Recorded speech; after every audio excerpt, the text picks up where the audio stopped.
Vous écoutez le podcast du marketing, épisode 304.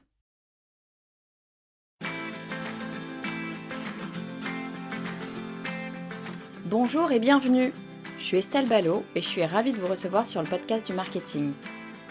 À chaque épisode, je vous propose d'analyser les techniques marketing qui marchent, pas à pas et très concrètement, pour développer votre activité.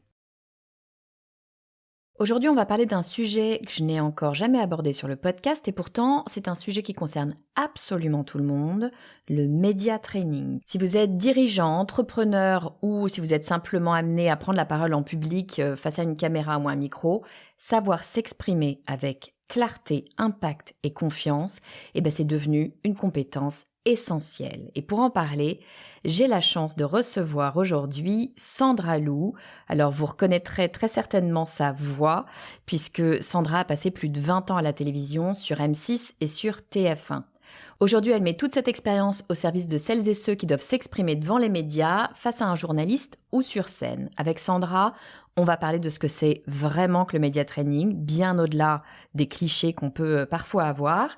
On va parler de la posture, de la voix, de la gestion du silence, mais aussi de la sincérité et de l'émotion dans la prise de parole. On évoquera aussi des cas concrets, des cas de communication de crise et la manière dont on peut rester aligné et crédible, même quand tout semble vaciller. Bref, c'est un épisode riche en conseils très concrets pour apprendre à mieux passer vos messages et peut-être à mieux vous faire entendre. Alors, comment maîtriser votre parole, votre voix et votre présence quand les projecteurs sont braqués sur vous? C'est ce qu'on va voir ensemble avec Sandra Lou dans cet épisode du podcast du marketing. Bonjour Sandra, bienvenue sur le podcast du marketing. Bonjour, ça va ? Ça va très très bien, je suis super heureuse de t'avoir à mon micro aujourd'hui. On va parler d'un sujet dont je n'ai absolument jamais parlé. Enfin, je dis je crois, c'est pas je crois, j'en suis sûre parce que moi j'y connais absolument rien. Donc ça m'intéresse tout particulièrement. On va parler de media training. Avant qu'on rentre dans le vif du sujet, Sandra, est-ce que tu peux nous dire, pour ceux et celles qui ne te connaîtraient pas, mais à mon avis, ça va éveiller pas mal de trucs quand tu vas dire qui tu es. Est-ce que tu peux nous dire qui tu es et ce que tu fais ? Alors, moi j'ai fait 20 ans de télé, donc je suis journaliste animatrice à l'origine. J'ai commencé très tôt, j'avais 20 ans. Aujourd'hui, j'en ai 44. Il s'est passé quelques années. J'ai fait un paquet d'émissions pour M6, TF1, le groupe France Télé aussi. Et puis, passé cette vingtaine d'années en télé, j'en ai eu un petit peu marre. J'ai décidé de reprendre un petit peu ma vie professionnelle en main parce que je considérais que j'avais fait le tour en télé et que voilà, il fallait que je délivre en tous les cas ce que je pouvais aux autres le plus facilement possible et de façon, on va dire, pédagogique en faisant du média training et de la prise de parole en public. Je me suis dit, voilà, la transmission, ça c'est un petit peu, ça s'est mis sur mon chemin et je me suis dit qu'il fallait vraiment que j'aille au bout de ce truc. Donc j'ai d'abord donné des cours à des étudiants, j'ai testé ma méthode là-bas, puis ensuite, comme je faisais beaucoup d'événementiel, j'ai croisé cette connaissance avec l'événementiel et j'ai commencé à coacher pas mal de dirigeants et puis certaines personnes politiques aussi. Et c'est devenu donc pour le coup du média training parce que là, comme on passe devant les médias, c'est toute la nuance parce que souvent on me dit c'est quoi média training? Donc quand on traduit littéralement, c'est de l'entraînement aux médias, mais pas que, parce que c'est vraiment de la prise de parole en public. Donc les deux mixés, ça marche plutôt bien.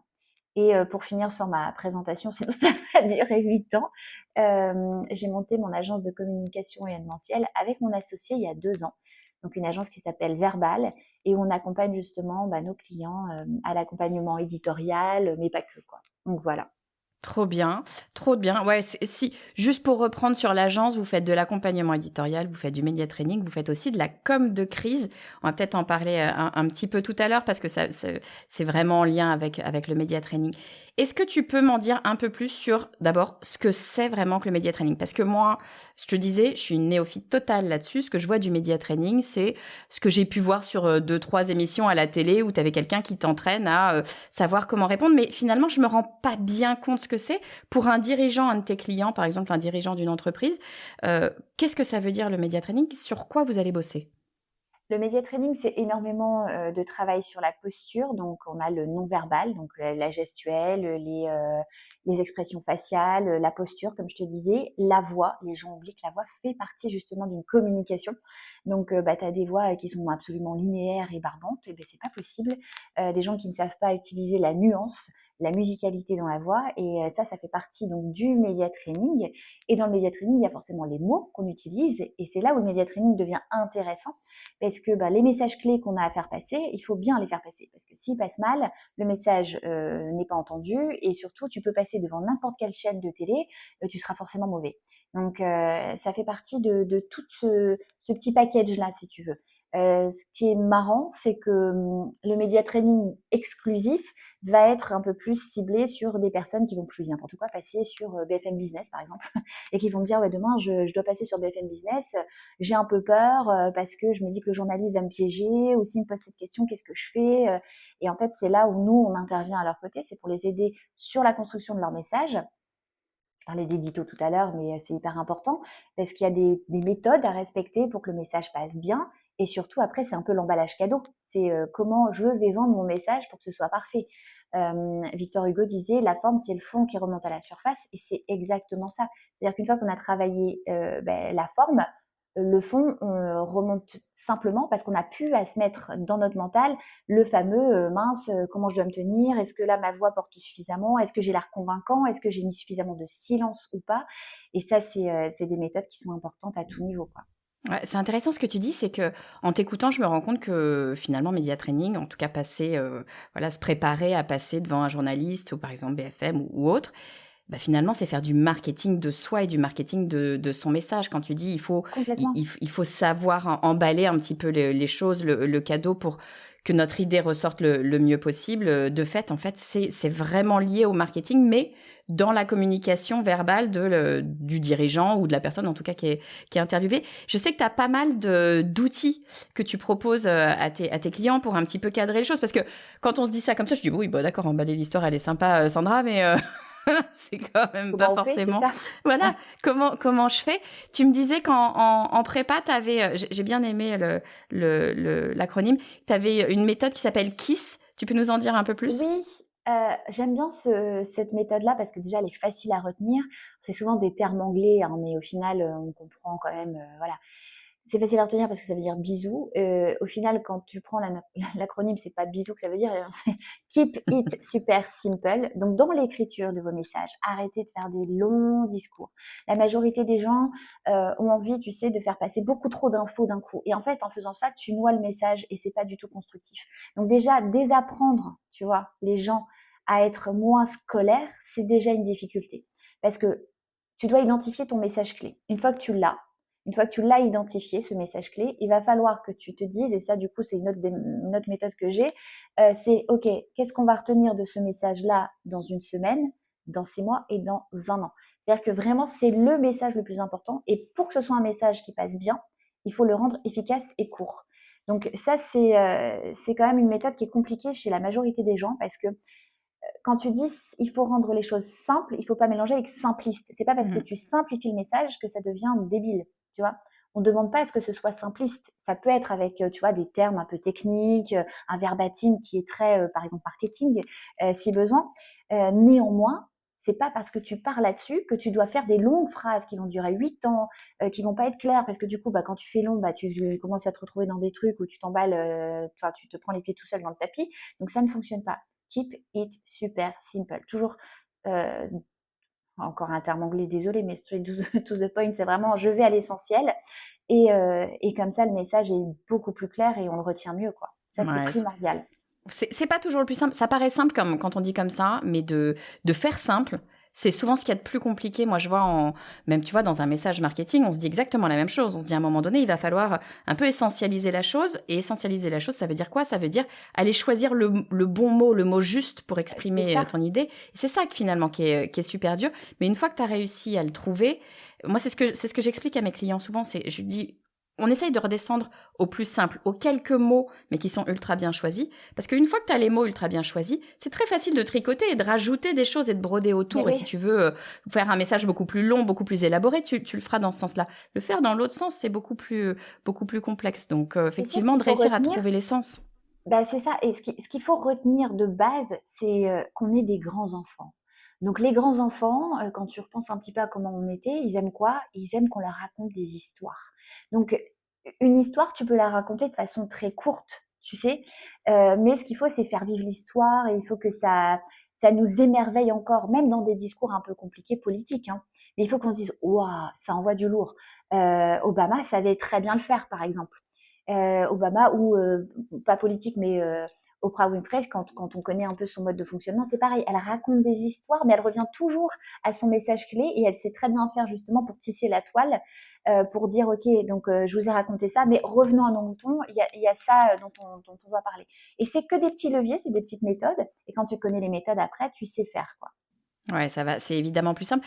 En marketing, on parle beaucoup de storytelling, évidemment. Oui, Toi, tu me disais que sur le média training, on parle plus de story bricks. Est-ce que tu peux oui. me dire un peu ce que c'est que cette histoire de briques? C'est oui, c'est ça. C'est des petits blocs narratifs, en fait, tu vois? C'est des anecdotes, des témoignages, des chiffres, tu vois? C'est toutes des petites choses que tu vas venir mettre un peu comme les Lego, tu sais, les uns sur les autres. Tu vas les empiler. Mais c'est pour illustrer au mieux ta pensée. C'est pour qu'encore une fois, pour qu'on puisse se projeter et se dire: «Ah très bien, OK, je vois où elle veut, où il veut en venir», quoi. Hem, c'est des exemples concrets sur ce que les clients peut-être vivent ou traversent. Par exemple, si tu dis voilà, j'en sais rien, moi j'ai créé une solution et ça vous fait gagner 2 heures de votre temps par jour. Et ben là, tu vois, tu rajoutes des petites infos où les gens vont se dire ok, donc ça peut me parler parce que ça a l'air efficace. En 2 heures, tu règles des problèmes. C'est un très mauvais exemple que je te donne, mais tu vois l'idée. C'est vraiment d'essayer de créer quelque chose qui va attirer les autres vers son message. Donc c'est vraiment les blocs narratifs. Et moi, ça, je trouve que c'est comme le storytelling, si tu veux. Tu peux pas, aujourd'hui, hein, tu ne peux plus arriver quelque part en pitchant une idée sans avoir utilisé un minimum de storytelling. Et le storytelling, c'est quoi? C'est raconter en créant du lien, hein, des choses qui vont aller me toucher moi. Parce que je vais me dire, ah, tiens, ça me parle, ah, tiens, ça me touche ce qu'il vient de dire, ou ah, il a vécu ça, c'est dingue, bah, du coup, j'ai envie de l'écouter. Tu vois, on crée du lien. On est interconnectés tous, hein. Oui, puis quand tu disais, il faut essentialiser, il faut essayer d'aller chercher un message dont on va se souvenir dans une heure, dans une semaine, dans un mois, dans un an, Ouais, c'est ça. le storytelling, ça aide vachement parce qu'évidemment qu'on va ancrer beaucoup plus facilement une histoire parce que, comme tu dis, depuis qu'on est tout petit, on nous raconte des histoires et on se souvient de ces histoires, on se souvient de l'émotion qu'on a ressentie peut-être pendant qu'on nous a raconté cette histoire parce que, en général, on vit un petit peu l'histoire au moment où on la raconte. Donc, de fait, ça vient ancrer beaucoup plus facilement. Moi, ce que j'aime beaucoup dans ton histoire de briques, parce que moi, quand on me dit média training, je te le dis, ça me fait peur. Je me dis, mais à quelle sauce je vais me faire bouffer alors que pas forcément, hein, le journaliste, il n'est pas nécessairement là pour te manger, mais n'empêche que c'est un petit peu l'inconnu. J'ai des invités qui viennent sur le podcast qui, au début, alors j'essaye de faire en sorte que tout le monde se sente bien, etc. Mais c'est vrai que quand tu viens parler au micro de quelqu'un, même si c'est pas forcément inquisiteur, tu te dis, oh, qu'est-ce qui va se passer voilà, qu'est-ce qu'on va me poser comme question. J'imagine que ces histoires de briques, c'est aussi pour pouvoir être préparé un petit peu à toutes j'allais dire les opportunités. Donc, on peut Les le tourner éventualités, effectivement, ouais. les éventualités, mais voilà, de les transformer en opportunités et d'avoir toujours un petit truc sur lequel se raccrocher pour pouvoir rebondir. C'est ça l'idée derrière les briques? Oui, toujours. Et si tu veux, normalement, en prise de parole en public, tu n'es pas censé être piégé, jamais. C'est-à-dire qu'en fait, il y a deux choses qu'il faut retenir. C'est que si pour de vrai, on vient de te poser une question extrêmement piège et que tu te dis comment je vais faire pour me sortir de ce merdier, il faut pas que ça se voit. Tu vois, et c'est là aussi, c'est la technique du joker, hein, c'est double face. Tu vois. Ok, donc comment je fais pour que ça ne se lise pas sur mon visage? On est trop lisible, tu le sais, nos expressions nous trahissent très souvent. Ça peut être de la gêne, d'un seul coup, si on pose une mauvaise question, bah, nous, en tout cas, enfin les pros hein, qui ont fait du media training, vont se rendre compte dans tu vois l'expression Ouais. faciale, que ça y est, on a touché un point et donc ils en profitent, ils y vont à fond, tu vois. Donc il faut rester stoïque, c'est le plus difficile et c'est ce qu'on apprend en media training, c'est vraiment La stoïcité, c'est OK, comment on va travailler ça ensemble? Donc nous, on a des tonnes d'exercices, si tu veux, où on les met un peu en danger comme ça. On va les chercher avec des questions dures, des questions pièges, et eux, ils gardent leur calme. Et il y a un truc qui est vraiment très important justement pour pouvoir réfléchir, poser le problème sans montrer que ça t'atteint, c'est le silence. Poser le silence. En prise de parole en public, le silence, c'est le charisme ultime. Les personnes qui savent jouer du silence, ils ont tout compris. Le message que tu veux poser, tu peux le poser et dire, j'en sais rien, la prise de parole en public, c'est pas inné, ça s'apprend. Tu peux laisser un temps, tu le laisses. C'est comme si tu délivrais un cadeau, tu vois. Tu le poses, machin, et tu le récupères plus tard. Donc ça, c'est une méthode. Et après, il y a des tonnes de méthodes pour éviter les pièges. Il y a une méthode qu'on aime bien qui s'appelle la technique du pont. Donc c'est le bridge encore en anglais. Mais la méthode du pont, c'est pour contourner un problème, en fait. Tu vois, c'est-à-dire que si on t'a posé une question piège, la simple et bonne réponse, tu l'as vu dans des débats déjà, c'est de dire ah, eh ben, c'est extrêmement intéressant, mais permettez-moi d'y répondre dans quelques instants parce que je voulais revenir sur quelque chose. Et puis voilà. Et donc tu détournes. Donc le mec, il est pas bête, hein, en face, il se dit ah, il me fait la méthode du je contourne le problème. Mais c'est ce qui fonctionne le mieux parce que tu vas le noyer après avec un blabla, même s'il faut normalement faire plus court et efficace. Mais du coup, tu le noies un peu et du coup, le journaliste, il sait qu'il a des autres questions à poser et donc bah, il va poser ses autres questions et c'est gagné. Donc il faut détourner. Et souvent, tu as aussi le fameux truc, tu sais, qui dit ah, mais c'est une très bonne question, merci de l'avoir posée. Et après, tu vois, Tu tu réponds à retournes côté. le. Bah oui, complètement. Bah, ça, c'est chiant parce que dans les débats, tu te dis, mais c'est pas vrai, il n'a pas répondu. Ça fait 3 heures qu'on attend sa réponse et il est passé complètement à côté. Mais c'est des méthodes moches, Oui, mais mais ça, c'est des méthodes. mais ça fonctionne. J'aime beaucoup quand tu parlais du silence. Moi, c'est quelque chose que je travaille beaucoup sur le podcast. Et effectivement, très souvent, les gens ont envie on a tous envie de dire plein de choses. Ce que tu disais, ce qui est dur, c'est d'essentialiser parce qu'on a plein de choses à dire et on a envie de livrer un maximum de choses. Mais effectivement, le silence a quelque chose, je trouve, d'extrêmement important.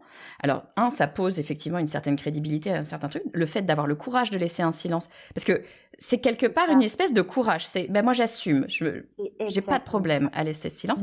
Et ça apporte autre chose que je trouve ultra intéressant aussi. Ça laisse le temps à la personne qui entend le message de l'intégrer. Parce que ce qu'on entend, même ce qu'on voit, etc., à un moment donné, on processe plein d'informations. Notre cerveau, il peut pas tout prendre, ou en tout cas pas tout prendre de la même façon. Le silence, il te dit, attention, là, tu avais une information importante, prends le temps de l'intégrer, d'analyser le truc. Et je trouve que ça pose vraiment des choses et ça a une force sur un message en disant, là, je viens de te dire un truc important. C'est même, ça retourne l'histoire. C'est, là, je viens de te dire un truc important, prends le temps de l'intégrer, s'il te plaît. Merci bien. C'est ça, et là où tu as raison, Estelle, c'est que tu parles de courage avec le silence. Mais tu sais, avoir le courage de poser ce silence, c'est être dans une liberté absolue avec toi-même. C'est-à-dire, tu es tellement libre dans ta parole, tu es tellement libre dans ton discours, que tu t'autorises à prendre ce temps. Parce que souvent, nous, on a peur du vide. Qu'est-ce qu'ils font les gens quand ils sont en prise de parole en public? Eh bien, ils comblent le vide. Ah mince, il faut que je parle, sinon on va croire que j'ai rien à raconter et que je suis pas intéressant. Alors que c'est pas ça. Quand justement tu vis tellement ton message, tu es tellement en osmose avec ce que tu as à raconter, et ben du coup tu sais que tu peux vivre tout ça comme tu veux. De la musique, prenons un n'importe quel morceau, hein, ça peut être du rock, du jazz, ce que tu veux. Tu as toujours des variations, on le sait. À un moment donné, tu as peu d'instruments, à un autre moment, tu en as plein, puis ça va s'accélérer parfois, et puis ça va ralentir, etc. La voix, c'est un instrument, c'est notre signature vocale. Et cette signature vocale, quand tu y glisses ton fameux silence parce que tu sais le gérer, bah c'est là où je te dis, ça devient magique. Parce qu'à partir de là, on t'écoute. Bizarrement, le silence amène l'écoute. Oui, c'est ça qui est vraiment effectivement, je trouve ultra fort dans le silence, c'est que ça vient casser les choses, ça vient poser les choses.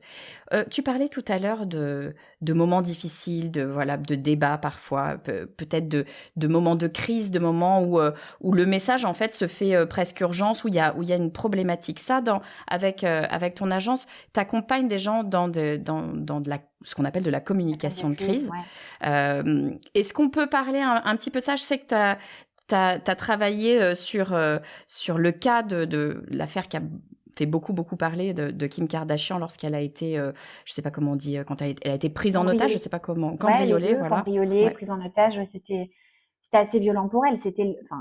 Elle appelle ça encore l'horrible nuit qu'elle a passée. Je crois qu'elle a fait un livre d'ailleurs qui s'intitule Mon horrible nuit ou je sais plus. Mais ça a été très compliqué pour elle, oui. Tu sais, quand t'es... Pardon, je vais te laisser finir ta question Vas-y. parce que c'est bon, moi je m'emballe. Termine ta Non, non, mais question, c'est bien. Oui, oui. j'y vais Non, après. la question que je me posais, c'est-à-dire, bon, tu vois, je me mets à la place de Kim Kardashian, mais pour un chef d'entreprise, effectivement, tu peux avoir des moments de crise forte, voilà, il y a un vrai sujet, une vraie problématique, quelque chose qui fait un bad buzz ou des choses comme ça. Comment est-ce qu'on gère? Tu vois, on parlait de silence. La question souvent qu'on se pose face à une crise, c'est qu'est-ce qu'il faut faire? Est-ce qu'il faut parler ou est-ce qu'il faut pas parler? Est-ce que justement le silence, ça va être de dire, bah non, mais moi j'ai pas besoin de parler, en fait, je me détache de ce truc? Ou est-ce qu'au contraire, il faut tout de suite prendre la parole? Est-ce qu'il y a une règle? Est-ce qu'il n'y a pas de règle? Comment ça fonctionne? En fait, c'est vraiment au cas par cas déjà de base. Après, la com de crise, ce qui est terrible, c'est qu'on a moins de 24 heures pour réagir ou pas réagir. Mais en tout cas, prendre la décision d'être ou dans le silence ou dans l'action. Euh, Il y a parfois des coms de crise où on se dit, tu vois, ça sort même dans la presse, on dit, bah, c'est surtout ça sort dans la presse, et on se dit, mais merde, qu'est-ce qui se passe? On a vite envie de savoir ce que la marque qui est attaquée ou l'individu qui est attaqué va faire. Qu'est-ce qu'il va dire? Comment il va se défendre? Etc., etc. Il y a des gens qui choisissent le silence pendant quelques temps avant de revenir avec un élément de contexte pour se défendre parfois. Le problème de la com de crise, c'est que nous, quand on y est confronté, on n'est pas des avocats. Tu vois la différence? C'est que sur certaines affaires, et notamment pour refaire le lien avec Kim Kardashian, quand on est venu me chercher pour la com de crise, c'est des personnes qui étaient dans cette affaire-là et qui étaient confrontées vraiment à la justice. Donc on est vraiment sur ce qu'on appelle un sujet chaud pour nous, hein. Parce que quand on sait que la justice est mêlée à tout ça, il faut faire super gaffe. Oui, tu peux pas Et dire ce que tu veux, déjà. bah non, non. Puis tu te dis, faut pas se foirer parce que là, il y a des gens qui peuvent finir en tôle quand même. Ouais, Tu vois ce que ouais. je veux dire? Donc Oh, j'ai donné le tu mauvais fais gaffe. conseil. Désolé, 20 ans, pardon. Voilà, c'est ça. Bon bah tant pis, hein, chacun sa merde. Voilà, débrouille-toi. Non, non, bah non, du coup, c'est compliqué. Il faut tous les éléments de contexte. Et surtout, il y a un truc qu'il faut que je te dise, c'est que dans la com de crise, tu prends les gens en face à face et tu leur dis texto, là, moi, je ne veux que la vérité, sinon je peux pas vous aider. Hmm. Et c'est là où ça devient un peu tendu parce que bah, les gens, certains vont oser te dire les choses comme elles sont parce que c'est comme un avocat qui dit à un moment donné, bah, si vous voulez que je vous défende, il faut vraiment me dire toute la vérité. Ouais, Sinon, tu ouais. peux pas, tu vois, s'il manque des éléments, que ça te tombe dessus au fur et à Bien mesure, sûr. bah, tu vas pas avoir la bonne direction.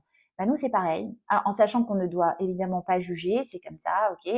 Mais c'est après comment on va faire parce que maintenant qu'on a tous les éléments de contexte, voilà comment vous allez vous retrouver avec des journalistes qui, eux, voilà, ont les dents comme ça, ils ont les crocs, ils veulent le scoop. Et donc, c'est une guerre ouverte qui commence à s'ouvrir entre les deux, quoi. Donc, comment éviter les pièges? Comment ne pas trop parler? Et ça, c'est très tendu et en très peu de temps. Comme je te disais, en moins de 24 heures, il faut se décider qu'est-ce qu'on va faire, qui, parce que c'est pareil. Est-ce que je fais une conférence de presse? Est-ce que c'est un point presse? Est-ce qu'on fait juste un tweet? Enfin, un tweet. On dit tweet encore avec X Je sais aujourd'hui, je pas. crois Moi, plus, je hein. dis tweet. Voilà, j'ai pas aimé son Voilà, X. enfin, ouais, t'as compris. Est-ce qu'on poste un truc sur les réseaux sociaux qui va mettre tout le monde d'équerre? Enfin, tu vois, mais c'est prendre des risques. Et pour revenir sur cette affaire-là, c'est parce que, si tu veux, à la clé, il y a un docu pour Netflix qui est en prépa, donc il n'est pas Mhm. encore sorti, j'espère qu'il va sortir. Et donc, comme c'est filmé, comme ça va être diffusé et qu'on sait que ça va être suivi parce que c'est l'affaire Kardashian, ben, nous, nos clients nous ont clairement dit qu'est-ce qu'on fait, qu'est-ce qu'on dit, parce que là, c'est compliqué pour nous de se positionner, mais en même temps, on veut le faire parce qu'il y a une espèce de droit de réponse, Ouais. tu vois, une espèce de truc de se dire, mais nous, on a quand même besoin de parler pour ça, ça, ça, ça, ça. Et donc, ça nous a mis dans une situation, et tu vois, ça a duré plusieurs mois. C'était plusieurs mois au départ, on a discuté de tout ça dans l'urgence, et après, on a pris au cas par cas les intervenants. Voilà. Ouais, c'est ça. C'est que la com de crise, effectivement, on pense toujours à la crise des 24 premières heures immédiatement, etc. Mais au final, la com de crise, bien souvent, elle va s'étirer dans le temps parce que la Il y chose a des continue de vivre. répercussions de Eh oui. malades. Regarde, c'est pas pour revenir dessus, mais Palmade, quand il a eu son accident de voiture, parce qu'il était sous alcool, drogue et compagnie au volant et qui a eu malheureusement une maman qui a perdu son bébé, bah, c'est pas juste 24 heures Bien qu'on sûr. en parle, tu vois, c'est que ça, c'est une casserole qui lui colle aux fesses pour très très longtemps.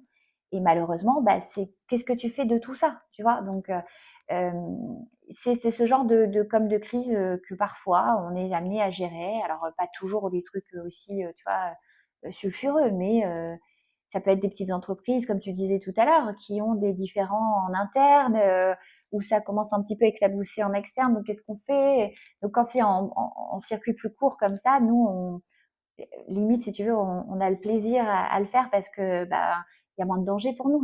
Ouais, C'est c'est plus sûr, c'est confort, on sûr. va dire, c'est plus confort. Comment tu fonctionnes d'ailleurs? Tu vois, quand tu as des répercussions judiciaires, d'ailleurs que ce soit une entreprise ou une affaire publique, euh, tu disais, on peut pas dire n'importe quoi, enfin, il y a quand même des choses qui se jouent. Est-ce que tu travailles avec l'avocat? C'est-à-dire, est-ce qu'à un moment donné, vous vous rencontrez pour vous dire, bah, ça, on a une ligne de défense qui fait que on veut parler de ça, on veut mettre ça en avant, ou est-ce que c'est complètement indépendant? Comment ça marche? Ça dépend des cas. Encore une fois, tu vois, c'est vraiment à la carte et par rapport à ce qui se passe. Mais conjointement, généralement, à un moment donné, on va se croiser quelque part. Parce que, comme je te disais, le risque, c'est de nous embarquer dans un truc où on a envie de défendre un parti ou Hmm. l'autre. Et là, c'est très, très dangereux pour nous parce qu'on ne peut pas. Il faut vraiment rester très neutre. Et cette neutralité, on l'a aussi en rassurant un avocat qui sait qu'on a été commis pour faire de la com de crise. Donc souvent, on peut en parler avec eux. Après, comme je te disais, ça dépend des cas. Quand c'est des cas un peu moins lourds, et ça arrive quand même souvent que ce soit pas aussi grandiose, on va dire, qu'une Kim Kardashian qui est internationale. Là, quand c'est comme ça, on se débrouille nous tout seuls, quoi. Mm. Ok. Tu sais, j'ai juste un petit truc Ouais. dont je voudrais parler rapido, si on a encore un petit peu de temps. Bien sûr, vas-y. Dans du média training, par exemple, j'ai aussi des auteurs. J'ai une auteure qui s'appelle Sophie Gutmann. Là, je peux dire son nom, il n'y a pas de sujet, qui est médecin, oncologue, voilà, et qui a écrit un livre qui est pas facile du tout sur l'incestuel, qui s'appelle Waterbed. Et quand elle m'a contactée, tu vois, c'est exactement ça. Elle m'a dit voilà, moi je vais faire plein de télé où je vais me retrouver à parler d'incestuel. C'est un sujet touchy. Je n'ai pas envie de me faire piéger, d'autant que son personnage principal, elle parle d'elle, elle parle de son histoire, mais à la troisième personne. Oh. Donc c'est la Hmm. petite Ondine, Hmm. c'est pas la petite Sophie Gutmann. Tu vois ce que je veux dire? Et donc elle me dit j'ai peur de me faire avoir, qu'est-ce que je dois dire? Est-ce que je dois dire je? Est-ce que je dois dire elle? Est-ce que Et moi j'ai dû lui expliquer qu'en fait à un moment donné, il faut qu'elle prenne le parti pris de soit parler d'elle à la troisième personne, soit parler d'elle vraiment en assumant les choses et en étant porte-parole de ce truc en disant je. Tu te doutes bien que ce qui est arrivé, c'était évident, elle a voulu garder le elle, mais quand c'est quelque chose qui te touche, Hmm. à un Tu moment donné, finir tu sur le ripes jeu. Bah et oui. tu dis je. Et très vite, tu as les journalistes qui te chopent le truc. Ah, donc en fait, ça vous est arrivé à vous, c'est ce qu'on se demandait parce que c'est très autobiographique et voilà. Et ça, c'est le risque, par exemple, tu vois. Donc c'est pour ça que le coaching est extrêmement important. Donc on en a parlé beaucoup. Elle a été piégée une fois, mais bon, tu vois, c'est le moment où l'émotionnel prend le pas Ouais. sur tout, en fait. Est-ce que ça veut dire est-ce que moi c'est vraiment alors moi je suis une très mauvaise menteuse donc moi je sais très bien ce que je prendrais comme décision dans ce genre de situation mais Oui, est-ce que ça veut dire que l'idéal, parce que j'imagine évidemment que dans chaque cas c'est différent, mais que ouais. l'idéal c'est de choisir la stratégie de discours qui est la plus proche de notre réalité. Il n'y a pas forcément qu'une seule réalité, mais pour qu'on n'ait pas justement à jouer quelque chose, parce que ça nous évitera de riper au moment où on sera sur l'émotion. Ouais, écoute, moi, ce que je dis à tout le monde, toujours, c'est de jouer la carte de l'authenticité, Mm. mais 99% du temps, s'ils le peuvent. Parfois, ils peuvent pas dire des vérités. Tu sais, par exemple, si on prend une entreprise qui est en train de se péter la gueule et que, je sais pas, il y a 57% des employés qui vont perdre leur job. Ouais. Bon, quand il y a des événements, je dis n'importe quoi, un séminaire où tout le monde est rassemblé, les collaborateurs ensemble, bah, tu as peut-être le boss qui va pas vouloir, parce qu'il reste quand même un peu de temps à bosser, leur dire, bon, bah, désolé, vous allez tous recevoir très bientôt un courrier et c'est fini pour vous. Donc, ils vont un peu modifier leur réalité en tournant les mots d'une certaine façon pour continuer d'encourager en disant quand même que c'est la merde. C'est compliqué, mais on continue, on est intime, tu vois. C'est un mensonge blanc. Ouais. C'est comme ça qu'on appelle ça, nous, de notre côté, c'est mensonge blanc. Les mensonges blancs, ça peut passer. Maintenant, le vrai, vrai mensonge, moi, franchement, je suis pas pour du tout. Déjà, dans la vie, j'aime pas ça. Et encore moins dans le milieu pro, parce qu'il faut dire les choses telles qu'elles sont. Et comme tu l'as si bien dit, ça se voit, en fait. Alors, c'est lisible. Quelqu'un qui va te raconter des choses qui ne sont pas vraies, qui n'est pas vraiment, alors sauf si c'est vraiment quelqu'un qui a fait de la comédie et qui peut avoir un Oscar demain, la majorité ne sont pas tous des bons C'est acteurs. sûr. Donc, Ouais. ça va, comme tu l'as dit, ça va riper, ça va se voir. Et puis, humainement, naturellement, à un moment donné, si on vient te chercher un peu avec force, bah, tu vas craquer, tu vas laisser une petite porte ouverte vers la vérité. Donc, si tu mens, bah, ça va forcément se retourner contre toi. Vaut mieux assumer un mensonge. C'est comme, tu sais, quand on est sur scène, souvent je le dis à toutes les personnes que je coach, tu sais, parfois, les gens, enfin, c'est même pas parfois, c'est tout le temps, on veut faire parfaitement un discours. Une prise de parole, on la veut vraiment impeccable. Donc, on prend des coachings avec nous et on dit, voilà, moi, je veux faire ça, je veux qu'on se dise à la fin que j'ai été un bon orateur. OK. Sur le principe, c'est bien. Sauf que les gens, qu'est-ce qu'ils veulent voir? Ils veulent voir un humain, quelqu'un qui a les mêmes failles qu'eux, parce que ça les rassure. Donc, si dans la salle, je sais pas, à un moment donné, tu as ton boss qui se plante sur une phrase ou sur des chiffres, par exemple, et qu'il en rit, et qui en se marrant dit oh mais pas du tout, c'est parce que je voulais dire je suis un peu fatiguée ce matin, ou je sais pas, c'est à cause de la fête qu'on a fait tous ensemble hier soir, je pense que je suis encore voilà. Et ben ça, c'est ça l'humanise, Ça et l'humanise, du ouais. coup les gens préfèrent, parce que de toute façon tu vois, ça paraît humain, c'est pas fake, et c'est ça qu'on aime. Au fond du fond, c'est ça qu'on aime.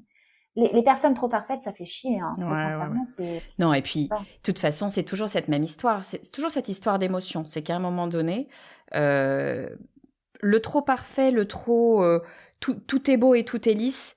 Comme tu dis, on n'arrive pas à s'y accrocher. Ce qu'on aime en vrai, c'est la vulnérabilité. C'est pas, on n'est pas en train de dire qu'il faut absolument raconter tous les problèmes qu'on a, etc. Et être totalement transparent, évidemment. Mais comme tu dis, de pouvoir se raccrocher à un petit truc qui fait que, oui, mais en fait, il est comme moi. Nécessairement, ça rend le message plus crédible aussi. C'est Si t'es ça. trop parfait, le message, on se dit, bon, attends, ça sent quand même un peu bizarre ton histoire. Pourquoi tout va bien comme ça? Il faut de l'aspérité, et moi, ce que je dis souvent, c'est salisser les contours.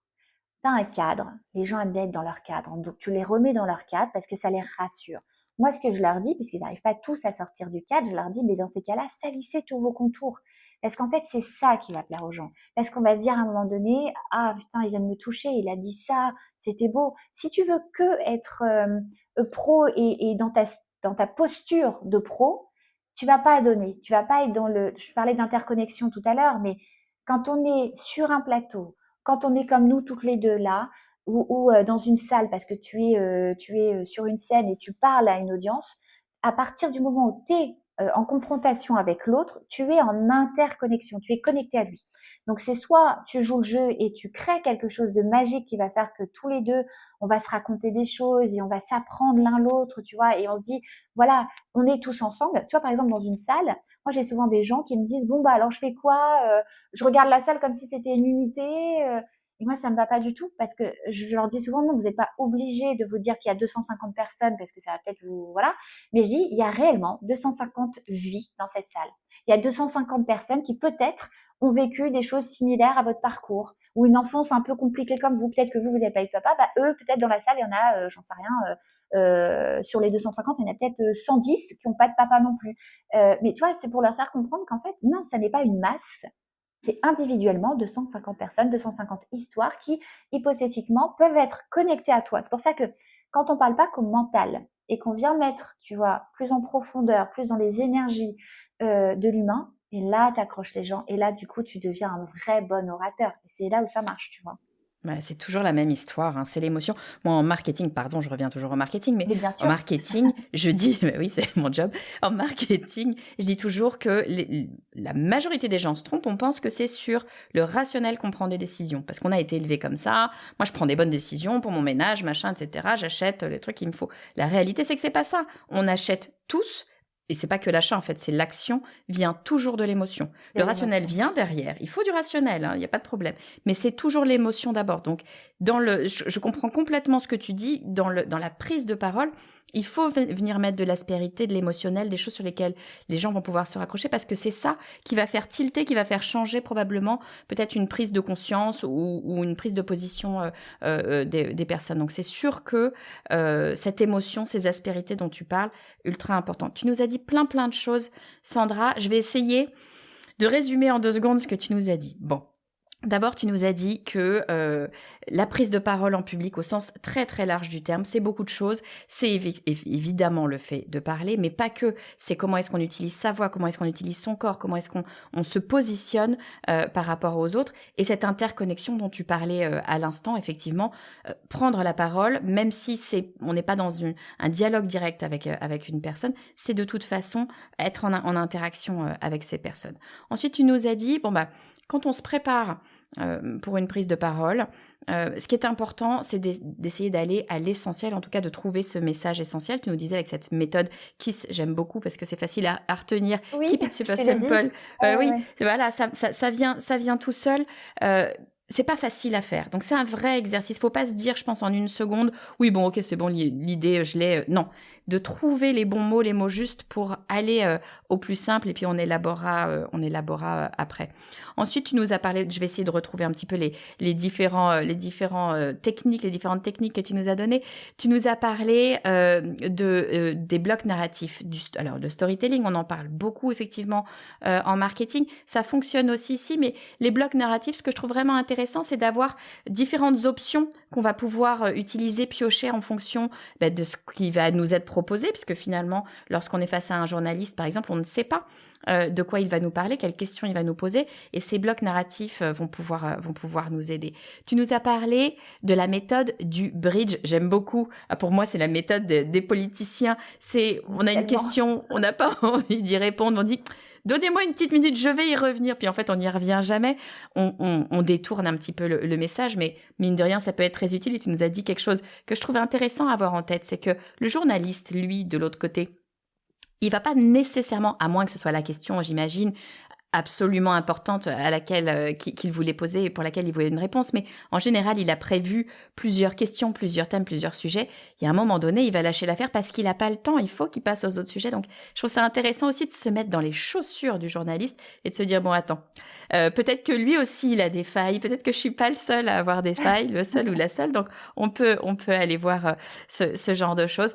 Et voilà. Et tu nous disais aussi on a parlé de communication de crise. Dans la communication de crise, il y a plein de choses et évidemment, il n'y a pas de règle parce que c'est le principe de la crise. On va s'adapter en fonction du moment, mais déjà se poser la question de est-ce qu'on veut parler, est-ce qu'on ne veut pas parler et si l'on parle, qu'est-ce qu'on va dire, jusqu'où on va aller, en tout cas préparer ces choses-là pour pouvoir savoir où on va, puis après étirer le sujet sur la longueur parce que même quand on est sur de la communication de crise, en général, ça va durer dans le temps. Est-ce que j'ai à peu près résumé l'idée comme il faut? Bon.